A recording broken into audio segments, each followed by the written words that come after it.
కాళ్లకుంట కాలనీకి చెందిన మహిళపై దాడికి పాల్పడ్డ సాయి ప్రతాప్కు కాంగ్రెస్ పార్టీకి ఎలాంటి సంబంధం లేదని, తమ దృష్టికి విషయం రాగానే పార్టీ నుండి సస్పెండ్ చేసినట్లు సిద్దిపేట జిల్లా మహిళా కాంగ్రెస్ అధ్యక్షురాలు ముద్దం లక్ష్మి తెలిపారు.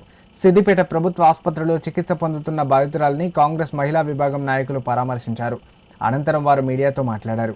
కాంగ్రెస్ పార్టీ అధికారంలోకి వచ్చిన తర్వాతే సాయి ప్రతాప్ కాంగ్రెస్ పార్టీలో చేరారని, ఈ దాడికి పార్టీకి ఎలాంటి సంబంధం లేదని వారు తెలిపారు. మహిళలపై ఇలాంటి దాడులు చేయడం సరికాదని, వారు ఏ పార్టీ వారైనా కఠినంగా శిక్షించాలని కోరారు. ఈ విషయాన్ని సీఎం రేవంత్ రెడ్డి దృష్టికి తీసుకువెళ్లి బాధితురాలికి న్యాయం చేస్తామన్నారు. ఈ కార్యక్రమంలో కాంగ్రెస్ మహిళా నాయకులు పద్మ, రజని, సనా పలువురు పాల్గొన్నారు. కాళ్లకుంట కాలనీలో తాటిపత్రి శ్రావణి అనే అమ్మాయి మరి గతంలో టీఆర్ఎస్లోకి వెళ్ళి కాంగ్రెస్లోకి వచ్చిండు. కానీ కాంగ్రెస్లో మాకు వ్యక్తిగతంగా ఆయన గురించి మాకు కొద్దిగా ఇదనిపించి మేము చాలా రోజుల నుండి పక్కకు పెట్టాము. మాకు కూడా సంబంధం లేదు. కానీ ఇండివిజువల్గా ఆయన సంబంధాలు, ఆయన పర్సనల్ ఏంటిది, ఏం జరిగింది అనేది ఒక ఆడపిల్ల కాబట్టి మరి ఆమె గురించి మేము పరామర్శించి ఆమెకు ధైర్యం చెప్పి ఆమె కుటుంబానికి మేము పరామర్శించేందుకు మేము ఇలా ఏరియా హాస్పిటల్కి రావడం జరిగింది.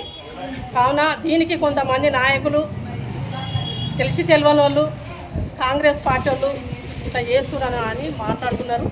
అది కరెక్ట్ కాదు. అది కరెక్ట్ కాదు. ఆమె ఎందుకంటే వాడిని సపరేట్, అది ఇండివిజువల్గా చేసుకున్న పని. అది కాంగ్రెస్ పార్టీకి పేరు చెప్పి చేసింది కాదు. కాకుండా మా పార్టీ మీద కానీ మా నాయకుల మీద కానీ బురదలే ప్రయత్నం చేయకండి. మీకు శాశక్తుల వరకు మీరు చేయాలనుకుంటే ఆ కుటుంబానికి ఆదుకోండి. మేము కూడా కాంగ్రెస్ పార్టీ నుంచి మేము కూడా ఆదుకుంటాం. మేము కూడా ధైర్యం చెప్పినాం. మేము కూడా ఆమెకు సపోర్ట్గా ఉంటాము. మహిళా కాంగ్రెస్ నుంచి ఒక జిల్లా అధ్యక్షురాలుగా నేను కూడా ఆమెకు భరోసా ఇచ్చిన. మరి ముఖ్యమంత్రి దాకా కూడా తీసుకుపోతామని చెప్పి భరోసా ఇచ్చడం జరిగింది. మా ఇన్ఛార్జి పూజల హరికృష్ణ దగ్గరికి కానీ, మా ఇన్ఛార్జి మరి మినిస్టరు వివేకన్న గారిగా ఆయన దృష్టికి కూడా తీసుకుపోతా, వాళ్ళ కుటుంబం వరకు మీకు ఏదైనా ఆదుకునే పరిస్థితి చేస్తా అని చెప్పి నేను కూడా చెప్పడం జరిగింది.